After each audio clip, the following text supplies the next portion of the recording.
बेचने की कला, the art of selling. Hello friends, स्वागत है आपका दीप मोटिवेशन चैनल में। हर एक सेल्समैन को सक्सेसफुल होने के लिए ये वीडियो जरूर देखनी चाहिए। इस वीडियो में शानदार और सरल प्रिंसिपल्स हैं जिनकी मदद से आप सेलिंग इंडस्ट्री में शिखर तक पहुंच सकते हैं। दोस्तों, आज के इस वीडियो में हम इस बारे में पूरी जानकारी देने वाले हैं। ऐसी ही जानकारी पाते रहने के लिए हमारे चैनल को सब्सक्राइब करके बेल आइकन जरूर दबा दीजिएगा।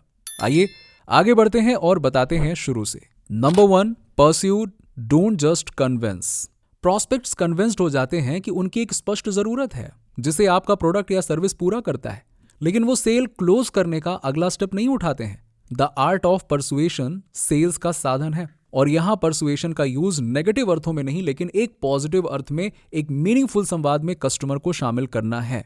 जिगलर कहते हैं, आप बताकर राजी नहीं करते हैं, आप सवाल पूछ कर राजी करते हैं। कस्टमर से उचित क्वेश्चंस पूछिए ना, उनके आंसर्स को ध्यान से सुनिए। वो आंसर अगले क्वेश्चन की ओर ले जाते हैं और अंततः सेल्स की ओर ले जाएंगे। लोगों को सुनना एक महान संबंध निर्माता है जो परसुएशन की प्रक्रिया के लिए जरूरी है। Number 2, people buy solutions not products और सर्विसेज। हम सभी प्रोडक्ट्स खरीदते हैं जिन्हें लाभ या समाधान कहा जाता है, इसीलिए सेल्स पीपल को जरूरत के हिसाब से नेतृत्व करना चाहिए। प्रोडक्ट क्या है ये बताने में अपना समय और प्रॉस्पेक्ट्स का समय बर्बाद ना करें। It's a waste of time. उन्हें बताएं कि ये उनके लिए क्या कर सकता है और ये उनके लिए कैसे कर सकता है, क्यों उनके लिए जरूरी है ये। Number 3, the primary objective of sales is not to add value. यदि आपका मुख्य उद्देश्य सेल से पैसा कमाना है तो अक्सर आप बेचने से चूक जाते हैं। पैसा कमाना सेल्स का बाय प्रोडक्ट होना चाहिए। इसीलिए चर्चा का फोकस हमेशा इस बात पर होना चाहिए कि प्रोडक्ट क्या है और ये कस्टमर के लिए कैसे वैल्यूएबल है। अगर हम इन 2 बिंदुओं पर ध्यान दें तो पैसे अपने आप आ जाएंगे। जिगलर कहते हैं, सफल सेल्स प्रोफेशनल्स प्रॉस्पेक्ट्स के लाभ के लिए सेल्स करते हैं, ना कि अपने पर्सनल लाभ के लिए। जिगलर आगे बताते हैं कि आपके पास जीवन में वो सब कुछ हो सकता है जो आप चाहते हैं, यदि आप दूसरे लोगों को वो पाने में पर्याप्त मदद करते हैं जो वो चाहते हैं। Number 4, do ethical business. Long term success के लिए ईमानदारी किसी भी बिजनेस का एक अभिन्न अंग है। मैनेजमेंट गुरु के रूप में डॉक्टर स्टीवन कॉनवे ने कहा है कि जीवन में सही चीज है सही चीजें करना। हमें केवल सही चीजें करने में संलग्न होना चाहिए। हमारा ध्यान कस्टमर्स के साथ विश्वास बनाने पर होना चाहिए। वो विश्वास हमेशा नैतिक बिजनेस और गहरे संबंधों का उत्पाद होता है। जिगलर कहते हैं, आप नीड्स का आविष्कार या निर्माण नहीं करते हैं, ये सेलिंग नहीं है। आप एक नीड या प्रॉब्लम को उजागर करते हैं जो पहले से मौजूद है, और इस प्रोसेस में एक सोल्यूशन, एक रियल सर्विस प्रदान करते हैं। ये कभी ना भूलें कि किसी रिश्ते को निभाने में सालों लग जाते हैं और उसे तोड़ने में चंद minute. Number 5, prepare, prepare and prepare. बिना तैयारी के मीटिंग में जाना एक बड़ी आपदा है। ऐसा करके सेल्स तो आप भूल जाइए, आप बस किसी का टाइम वेस्ट करेंगे और अपना भी। प्रोडक्ट और सर्विसेज के बारे में पहले से तैयारी करें।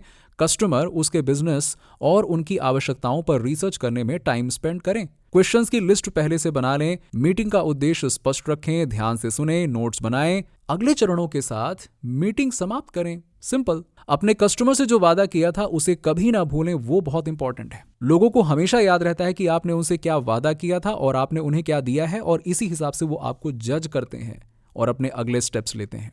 जब आप अगली बार कस्टमर से मिलने जाते हैं तो पिछली मीटिंग के नोट्स को रिवाइव करें। स्वामी चिन्मयानंद कहते हैं, यदि आप योजना बनाने में विफल रहते हैं तो आप विफल होने की योजना बनाते हैं। Number 6, start with people you know. ज्यादातर समय हम रिश्तों को खोने के डर से प्रोडक्ट और सर्विसेज के बारे में अपने प्रियजनों को बताने से बचते हैं। इस पर जिगलर कहते हैं कि अगर आपको लगता है कि आपका प्रोडक्ट उन सभी अजनबियों के लिए काफी अच्छा है, तो ये आपके फ्रेंड्स एंड फैमिली के लिए अच्छा क्यों नहीं है?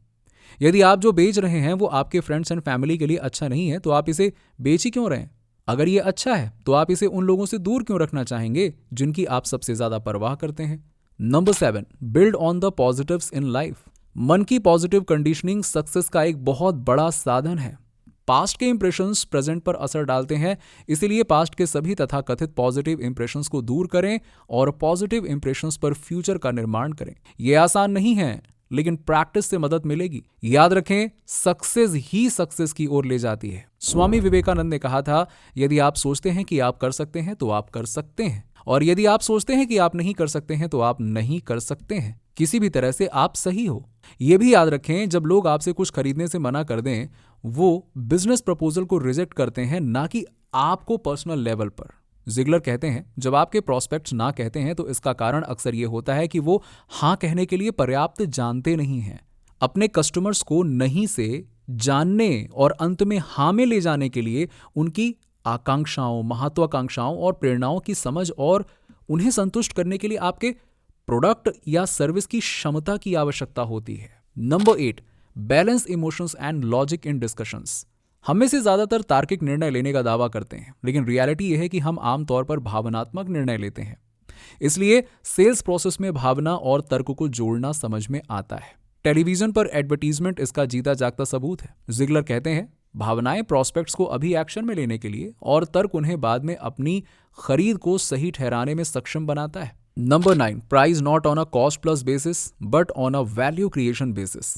प्राइसिंग कॉम्पिटिटिव होनी चाहिए। इससे भी इंपॉर्टेंट बात यह है कि ये दोनों पक्षों यानी बायर एंड सेलर के लिए निष्पक्ष होना चाहिए। एक अच्छा कस्टमर इस बात का सम्मान करता है कि सेल्स पीपल को बिजनेस से पैसा कमाने की आवश्यकता है। यदि कोई कॉम्पिटिटिव प्रेशर में लगातार कीमत कम करता है और फिर वो क्वालिटी प्रदान नहीं करता है, तो जो होनी चाहिए वो थी बेईमानी।